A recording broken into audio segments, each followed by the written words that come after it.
À présent, une brève histoire des États-Unis d'Amérique. Salut les enfants, vous êtes prêts? Il était une fois en Europe des gens qu'on appelait pèlerins. Ils avaient peur d'être persécutés.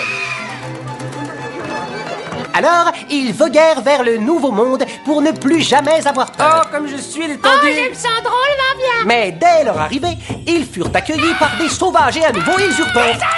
Alors ils les tuèrent tous. On pourrait penser qu'anéantir un peuple ça calme, pas du tout. Au lieu de ça, ils eurent peur les uns des autres.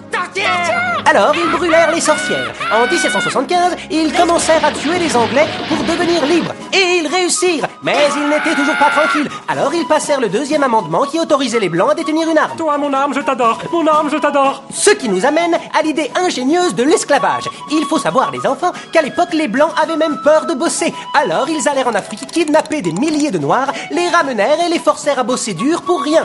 Et quand je dis rien, c'est pas... Chez Walmart, je gagne rien. Rien, c'est $0. Que de cheap, pot de balle. C'est comme ça que les États-Unis sont devenus le pays le plus riche du monde.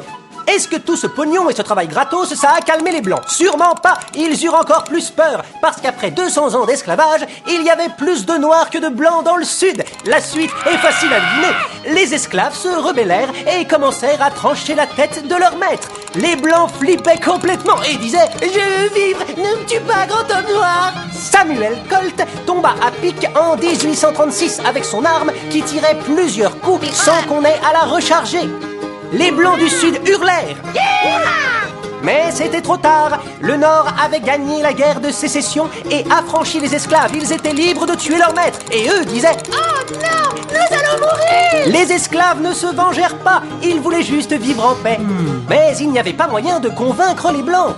Alors, ils créèrent le Ku Klux Klan. Et quand en 1871, le KKK devint une organisation terroriste illégale, un autre groupe fut fondé, la National Rifle Association. Bientôt, le pays passa une loi interdisant aux Noirs de posséder une arme. Super année pour les États-Unis, le KKK et la NRA. Bien sûr, il ne faut y voir aucun lien, c'était un hasard. L'une prônait le port d'armes légal et l'autre lynchait les Noirs.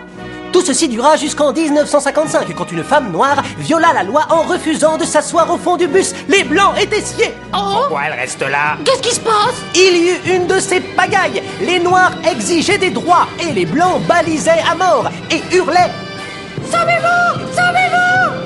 C'est ce qu'ils firent. Ils s'enfuirent vers les banlieues où tout était blanc, sûr et propre. Ils s'achetèrent 250 millions d'armes, posèrent des verrous et des alarmes chez eux et des grilles dans tout le voisinage. Enfin, ils étaient rassurés dans leur petit nid douillet.